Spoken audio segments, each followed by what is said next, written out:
everyone, thank you for coming. So Lucy and I have split up the presentation. I'll go first, then she'll speak, and then we'll have time, okay? So my name is Srushti. I'm a producer at the MIT Co-Creation Studio. I started my work about 4 years ago while I was getting my master's in comparative media studies at MIT, and I was doing research on virtual production, so that's how I got introduced to game engines and the concept of real-time 3D. So about 2 years ago, Marina Pasaros, the head of sustainability at Unity Technologies, came to us at the Co-Creation Studio and she comes from a land planning background. So she was exploring the question of what we could do if we merged these many fields together. So Worlding is what was born out of that conversation and that collaboration. So Worlding is a first of its kind R&D initiative, which lives in the form of 2 incubators at MIT. We basically put out 2 open calls in the last 2 years.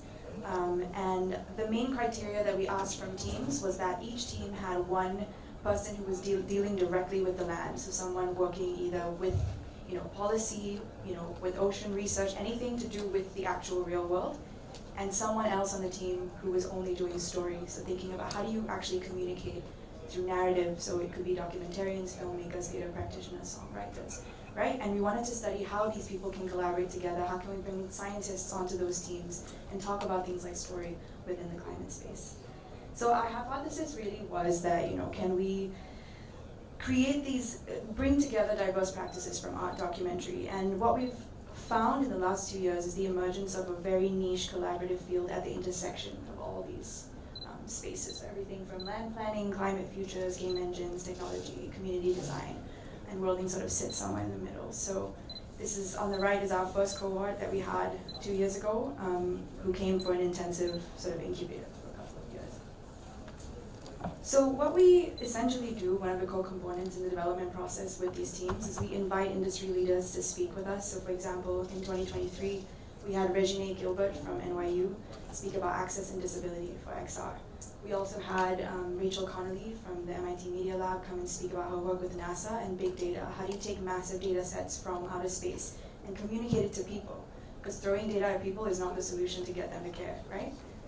We also had early insights on Apple Vision Pro from Dan Miller on the polyspatial team. So he came and spoke about some of the early developments and what the engineering team could learn from the storytellers in how you communicate these technological advancements. We also had policy people from Atlantic Center, which is a policy sort of lab, thinking about how do you use games to create awareness around policy that politicians, government officials can actually create policy that affects people, which is who it affects.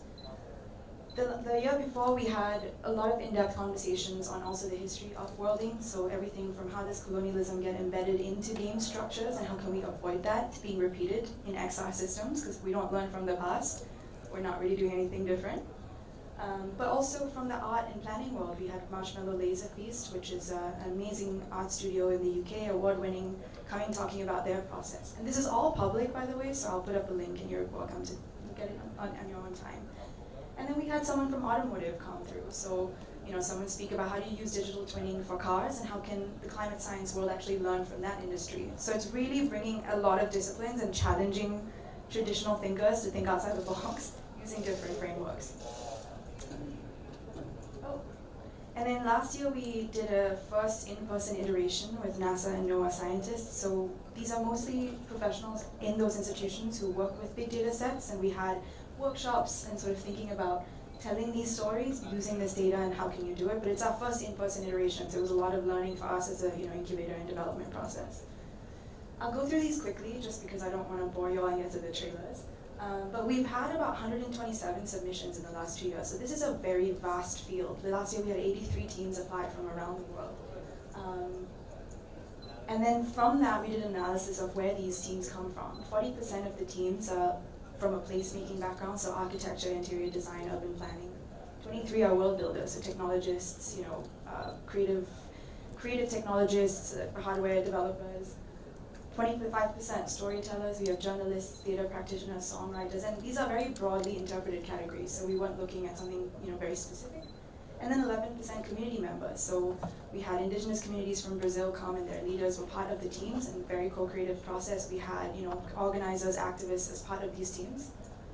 And they came from all over the world, so it was a very global cohort. And it was heartening to see that because I think the climate crisis affects the entire world. So we don't really have time to have deep conversations on borders and things like that yet.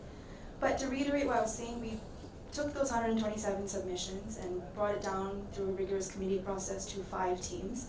And I'm going to give you a few examples of what these projects are, just to get your mind thinking about different use cases in the climate space. So we had a team from Canada called Waves of Buffalo, which was mostly led by Tasha Hubbard. She did her PhD on Buffalo consciousness and Indigenous Canadian thinking, and how can you use land-based installation to recreate the way that buffalo roamed freely in Canada once upon a time, right? So it's taking a traditional knowledge system and using XR to recreate that awareness of the land.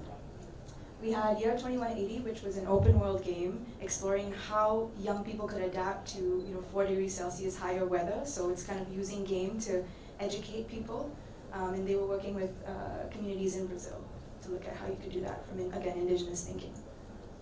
And then I'll go into this year's, I'll show a couple of trailers speaking about them. So this was a project called ADL from Mexico City.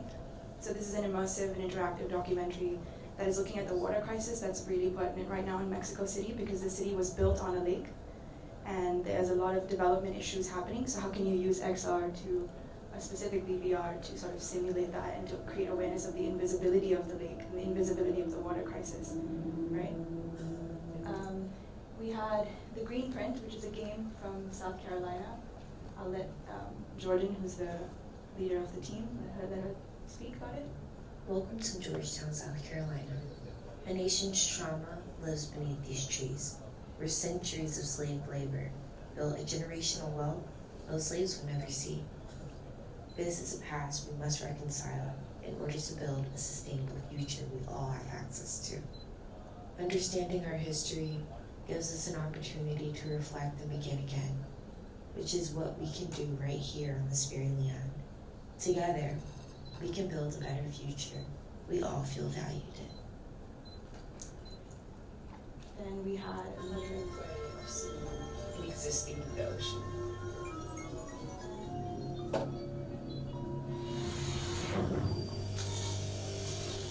I tell stories because our stories matter, and they don't exist in the history books.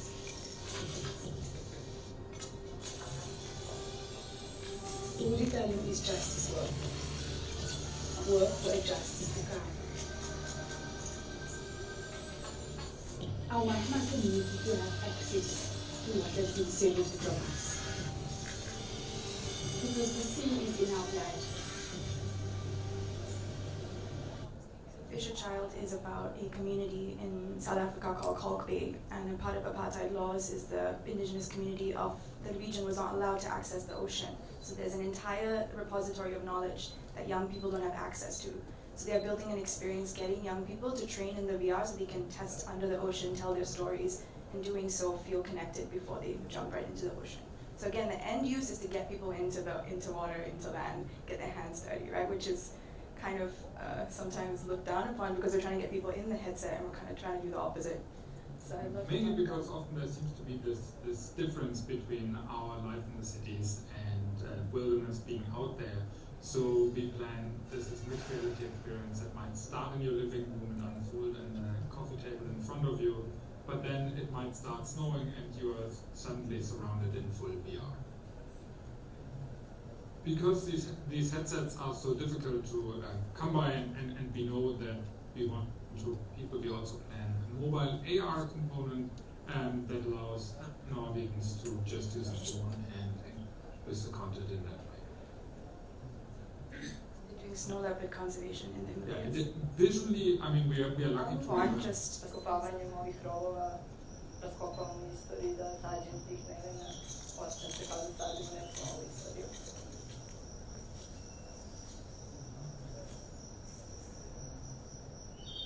This is a project in Bosnia that is looking at recreating a medicinal garden in the war trenches of the war in the early 1995, 1992, that time period.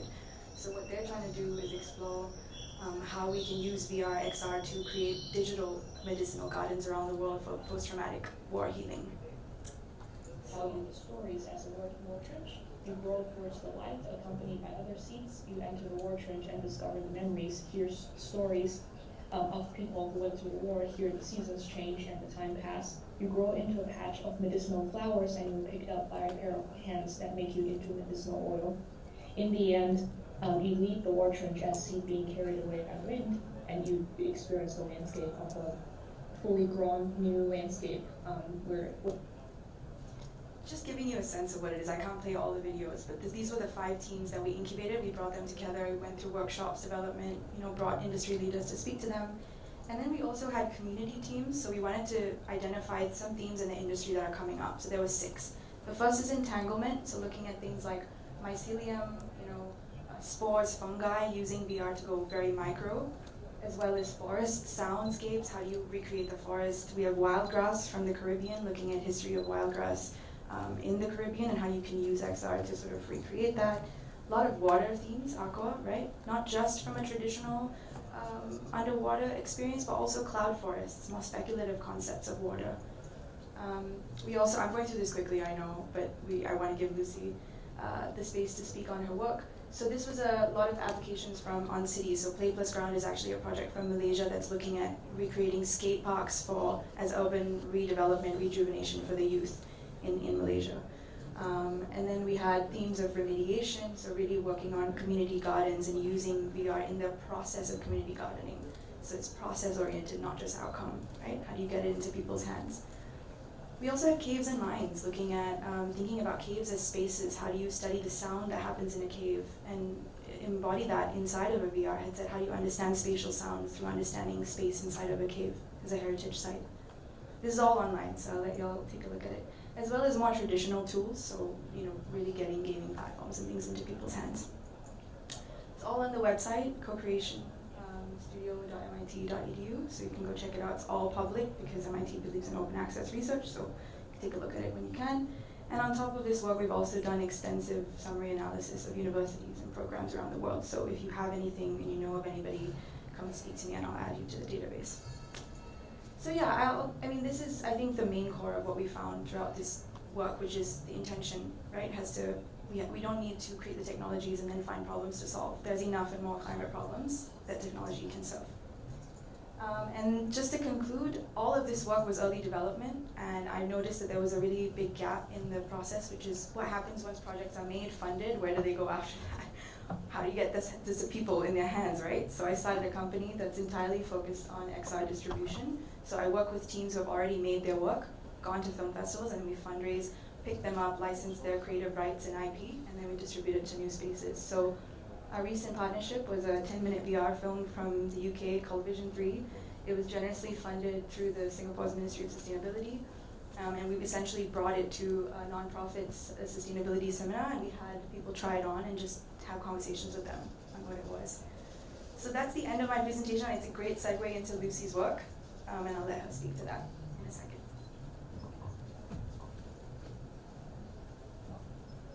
Hello everybody, my name is Lucy and I'm a lecturer and researcher at the University for the Creative Arts in Surrey.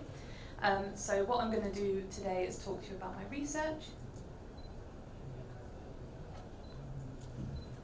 So my research is looking at how we can use participatory production of virtual reality experiences to aid public engagement in climate change. So what I'm doing with that is running workshops with the public, with charities, to teach people how to make virtual reality experiences whilst learning about climate change and really empower them to tell their own stories. So this comes from kind of a big literacy review on participatory production, VR as empathy. I'm sure we all know about VR as empathy.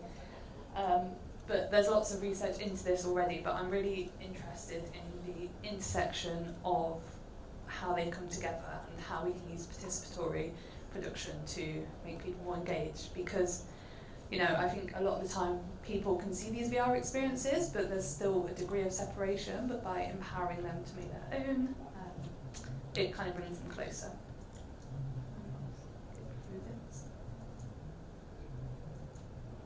So the objectives of this research, so first I wanted to analyse existing virtual reality gaps, see what's out there. There is so much stuff on climate change and virtual reality. There's so much out there, so really interesting to see. And then I worked with a partner, so for this iteration of the workshops I worked with a UK charity called Surfers Against Sewage, and we ran the workshops together. We developed them, so we developed a programme with school children and ran the workshops in Cornwall in the UK. After this, and this is still to come, so this is really early development of these workshops, we're going to conduct focus groups where they look at the experiences that have been developed and see, take data from that. And then the fourth objective is to evaluate that. So my hypothesis in this is that there will be an increased level of engagement through participatory production, and it will engage the public more, specifically school children. And immersive and interactive VR experiences co-created will foster greater empathy and understanding, and it will enhance the relevance of VR and climate change. And I'm hoping that this will lead to a kind of methodology of teaching VR and climate change in schools, or as charities to try and engage the public further. So to run the workshops, I had a week in Cornwall with Surfers Against Sewage, and we did it at their kind of location. So the students were split into two groups, so I spent half a week with both. And this was primary school students, so around 7 years old, and secondary school, which were around 14 years old. They started before the workshops, they did an assessment of their climate change behaviours and understanding to kind of gauge where they were at, and then they came to Cornwall. We started by doing some climate and environmental things, so they did like a litter pick at the beach, they learned about climate through Surfers Against Sewage and myself, and then they really got to learn about VR, how to use VR, and making 360 stories. They did that, then they edited them, and then we watched them as a group, and they kind of concluded on that, and then did some more research after the same questionnaires to see if their behaviours had changed. So, like I said, two groups, so it was pretty evenly split, so 8 to 10 or 14 to 16, and a pretty even split of male to female. And this is just one of the videos that the students made. It's just a snippet of it, but so you can understand the kind of stuff they're making. And this is a recording, so you can see the video.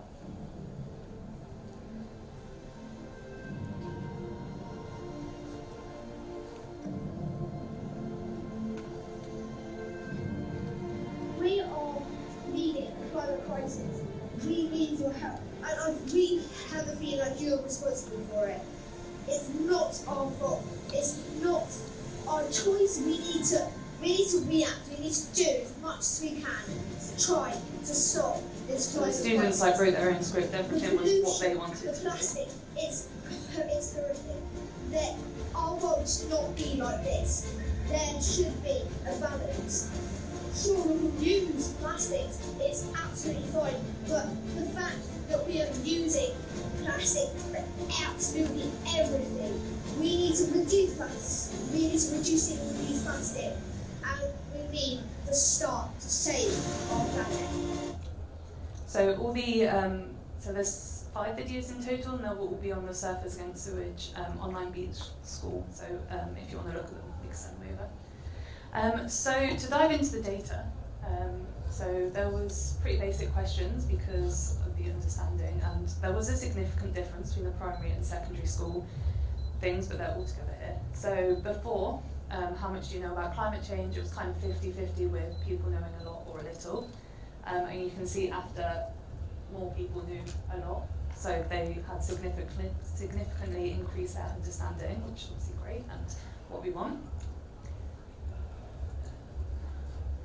And another question was, do you think technology can help solve climate change? And a lot of them weren't sure on this, and I think that's fair. You know, when you're taught about climate change in school, you don't really think about how we can use technology, but you can see after a lot of them were more confident that we can use technology to help solve climate crisis. Here again, how important do you think it is to protect the ocean? A lot of them already thought it was important, very important, but there was still some that weren't sure or thought it wasn't very important. And afterwards, they did, you know, everyone thought it was at least important. This was, do you encourage your friends and family? And it was pretty even, so more people did go from rarely to they do support, so they're starting to think about how they're going to tell people and get people to engage, which is really amazing. And it did increase how worried they were, so people were more increasingly worried, they had learned more, so they had a further understanding and wanted to take action. And they had a further understanding of how it affects the ocean. So the key outcomes of this were the increased knowledge, so people and the students knew more about climate change, which is amazing. They were more concerned about climate change. They wanted to have more proactive behaviours, and they were looking at more information sources. However, there was kind of a inconsistent concern level when I found that all the secondary students, the teenage years, they were maybe less bothered, or there was some things that I would do differently with the workshops at that age to engage them further. And yeah, it was just inconsistent from primary to secondary. So what I want to do next time is deepen the emotional engagement. So I want participants to deepen their emotional engagement by using personal stories, and then diversify instructional methods and enhance the data collection. So this is all really new. This was the first iteration of the workshops, and they're going to be more moving forward, working with different charities. But hopefully the goal is that we have a methodology of how we can teach children about climate change. And that is all. I think we have a couple of time for some questions. Do you want to come back up? If anyone's got any questions? Yes. I think it's very good in children, and I was wondering, how do you assess adult education? So I did do an iteration with adults, and the way I did that was very similar. So they learned about climate change, they did some climate behaviours, and then they learned about VR. But the way I collected data was slightly different. So I looked at their carbon footprint, for example, and that's more like a long-term behaviour change, see if their behaviours change, because when you're an adult you have more say over what you're doing, the climate behaviours you have. And it's just more like they are more involved, I guess. But again, the kids learn about climate change in school more than the adults maybe did. So the kids were starting at maybe a higher base point, so it was really interesting to see that some of the adults actually had no idea about climate change. And it was a really small group, so it was difficult. Thank you. Just a quick follow-up question. Do you see that jump in adults as well? The jump, you had a massive jump in children from, was it awareness or? Yeah, so the adults, yeah, all the like everything across the board, they all like improved their like what they knew about climate change and what they were going to do in the future, and then that's going to be tested in 3 months and 6 months to see if they've actually like upheld that, and they are going to do that. So to see if it's actually relevant and is going to happen. They're not just saying it because of the workshops.